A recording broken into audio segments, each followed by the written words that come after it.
Now, I wasn't exactly the biggest fan of The Last of Us, the first game, but I still nevertheless played this one.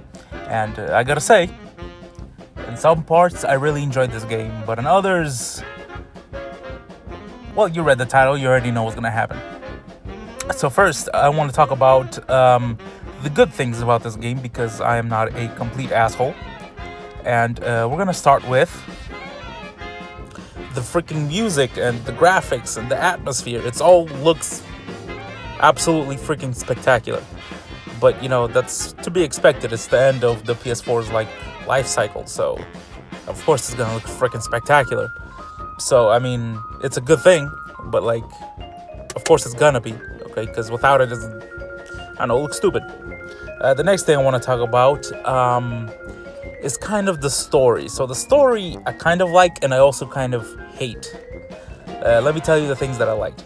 So the story begins, and Joel dies. That's the main dude from the first game. So spoilers, I guess. And he gets killed by this chick called Abby, right? And that's a good thing because in the first game, Joel was kind of an asshole. Let's not lie to ourselves. The dude was kind of a dick, killing doctors, and let's move on. And then basically in this game, he gets his ass shot in the face by Abby. And then the whole game, basically Ellie, that's the little girl from the first game, she's on the path to revenge to kill Abby. And then some more stuff happens. And basically in the end, Ellie chooses not to shoot Abby in the face because of forgiveness and all that other nonsense. And I actually kind of enjoyed that part of the game. So another thing that I liked was actually the combat. Now this doesn't refer to the whole gameplay because I have my problems with other parts, which we'll get to. But the combat I thought was pretty cool because on higher difficulties you have trouble finding ammo and stuff like that, so you have to play it in a more stealthy manner, I would say. And I kind of enjoyed that aspect to it. So also, one more thing before I forget, the AI for certain enemies, it's actually really, really good because they sometimes be doing hella unexpected things. Doesn't go for all enemies because the zombies is still kind of retarded, but it's probably because they have no brains. But the humans themselves, the humans that you fight, they continually evolve, and I actually really enjoy that as well. Now, let's talk about the parts that I don't like, which is probably why you all are here. So, one part of the story that I didn't like was Abby. So, in this game, you play as Ellie for the first half of the game, and then as Abby for the second part of the game. The reason I didn't like Abby's story is because it is slow and boring and basically has nothing to do with the rest of the story. Basically, first part of the game, you run around as Ellie looking for revenge, and it's all cool and whatever. And then you get to Abby, and she's just like, oh, I'm so sad, my dad's dead or whatever. Let me get this medicine for this little girl. And then you get it after 30 hours or whatever. And then the little girl, you give her the medicine, and then she gets shot in the face. So, what the hell was the point of that? It was hella pointless. So, I said I didn't like the gameplay, and I don't, for several reasons. One of them being that you gotta pick up a whole crap ton of garbage. There's garbage literally all over the place, and you have to use it for crafting. And oh my goodness, it's so damn tedious, you have no idea. It's just I got to the point where I was just mad. I was like, oh, there's a treasure chest, maybe you want to go get it. No, I'm mad. Let me just kill some monsters and get this freaking game over with because it was irritating the crap out of me. By the time I finished up with it, I was like, nope, I'm done.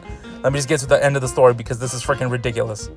Seriously, there's so much garbage laying around. This a big ass fetch quest. That's the whole game. And that irritated the crap out of me.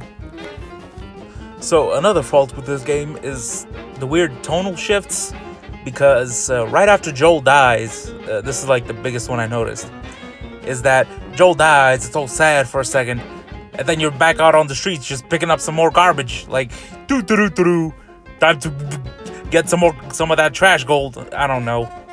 It just felt weirdly forced. It just felt really stupid is what I'm saying. So let's get back to the story. So Ellie's story and Abby's story, they don't intersect until like the ending of it all, which is something I find a lot of fault in, because what I thought was gonna happen as we play as Ellie, getting revenge, killing all these dudes, what I thought was gonna happen was that like when we started playing as Abby, we were gonna see the effects of what Ellie was doing.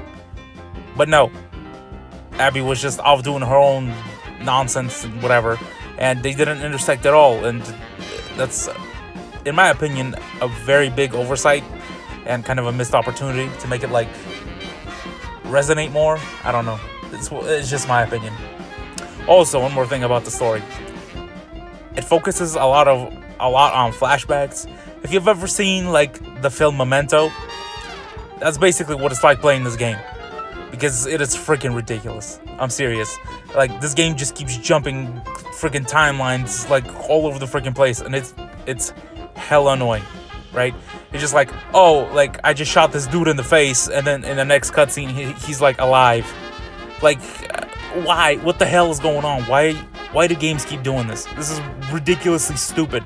Just tell a story from a linear perspective. It's not that difficult. In fact, it'll probably make this game better if it was all linear, because this timeline jumping is just, first of all, it's confusing. Second of all, it's irritating as hell.